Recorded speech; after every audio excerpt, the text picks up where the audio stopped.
2024년 7월 8일 월요일 경제뉴스 메일 브리핑을 시작하겠습니다. 지난주 치러진 영국 조기 총선에서 제1야당인 노동당이 14년 만에 압승을 거두며 글로벌 증시 투자자의 관심이 영국을 향하고 있다. 영국 매체들에 따르면 6일 전체 650개 선거구에서 모두 당선인이 확정된 가운데 정당별 의석수는 노동당 412석, 보수당 121석, 자유민주당 72석, 스코틀랜드 국민당 9석, 영국개혁당 5석, 녹색당 4석 등이다. 2019년 총선 때와 비교하면 노동당은 214석이 늘었고 보수당은 252석이 줄었다.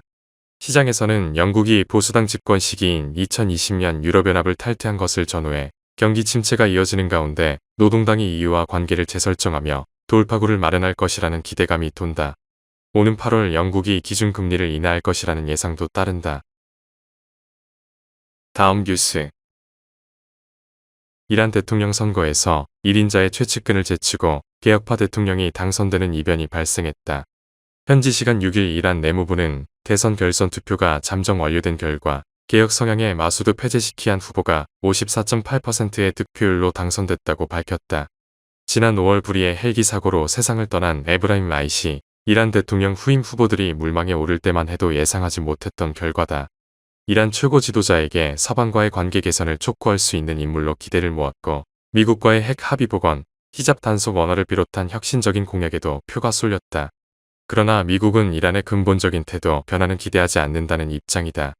현 이란 정치 구조에서 대통령의 권한은 제한적이고 모든 의사결정을 하는 최고 지도자 아야톨라 세이드 알리 하메네이가 여전히 건재하기 때문이다. 다음 뉴스. 7일 관련 업계에 따르면 삼성전자는 지난 5일 올해 2분기 74조 원의 매출과 10조 4천억 원의 영업이익을 기록했다고 발표했다. BNK투자증권이 추정한 사업부별 영업이익은 반도체 부문이 6조 3천억 원, DX 부문 3조 원, SDC 부문 8천억 원 등이다. 실제 영업이익이 전망치를 2조 원 넘게 웃돌면서 증권가도 바빠졌다. 이를 반영해 올해 영업이익 전망치도 기존 37조 8천억 원에서 44조 5천억 원으로 18% 높였다.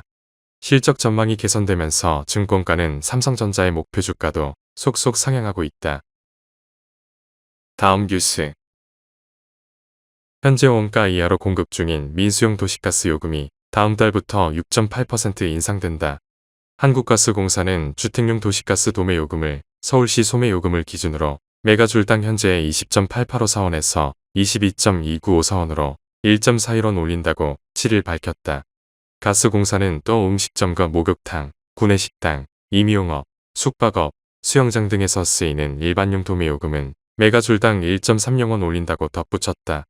가스공사는 이번 요금 조정으로 서울시사인 가구 기준 주택용 월 가스요금이 부가가치세를 포함해 약 3,770원 증가할 것으로 예상했다. 요금 인상은 8월 1일부터 적용된다. 민수용 도시가스 요금 인상은 작년 5월 16일 이후 1년여 만이다. 다음 뉴스.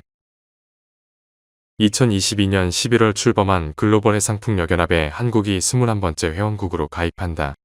미국, 영국 등 서방 20개 국가와 베스타스를 비롯한 글로벌 해상풍력 기업 6곳 등이 가입한 GOWA는 중국이 회원사로 있는 세계풍력에너지협회의 대항마로 부상한 협의체다. 중국을 대체할 한국의 해상풍력 파운들이 역량을 높이 산 것으로 알려졌다. 풍력발전업계 관계자는 지난해 중국에만 77.1기가와트의 해상풍력발전소가 설치됐는데 이는 미국의 10배라며 핵심 부품인 풍력터빈 제조사 1, 2위도 중국 기업이라고 지적했다. 다음 뉴스. 쇄신 작업을 이어오고 있는 카카오가 국내 계열사 수를 빠르게 줄이고 있다.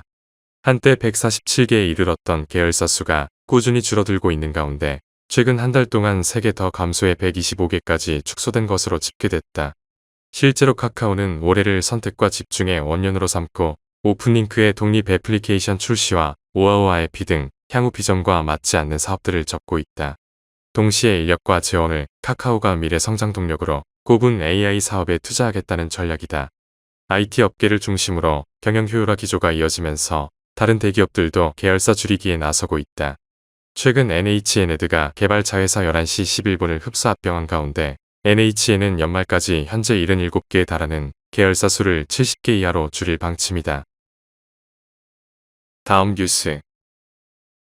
지난해 기준 중국의 종합적 인공지능 수준이 미국에 이은 세계 2위를 유지했고 상위급 학술지 논문 숫자는 미국을 제치고 1위를 차지한 것으로 나타났다고 중국 연구기관이 밝혔다. 보고서는 기초지원, 자원환경, 과학기술 연구개발, 산업응용, 국제협력교류 등 5개 항목을 기준으로 46개 중점 국가 AI 혁신 상황을 평가했다고 설명했다.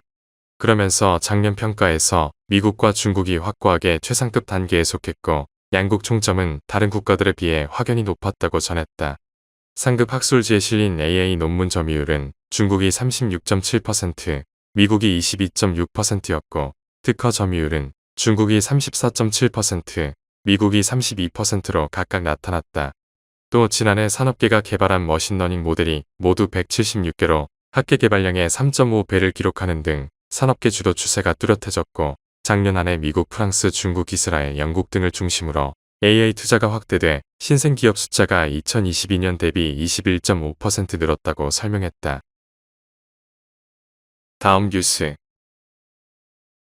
올여름 역대 최악의 무더위가 닥칠 것이란 전망이 현실화하자 빙과업계 실적에 대한 기대가 커졌다.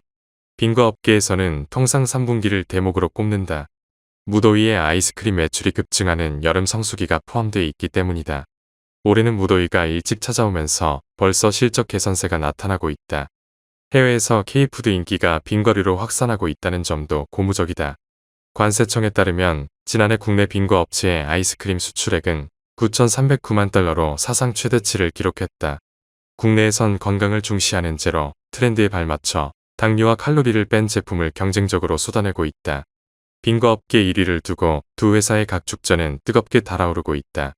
한국농수산식품유통공사 식품산업통계정보에 따르면 2020년까지 빙과업계 시장 점유율 1위는 롯데웰푸드였다. 2021년 빙그레가 3위이던 혜태 아이스크림을 인수하면서 처음 1위로 올라섰다. 이듬해엔 롯데웰푸드가 1위를 탈환했다. 지난해엔 롯데웰푸드 39.86%, 빙그레 39.85%로 점유율 격차가 0.01%포인트에 불과했다. 다음 뉴스.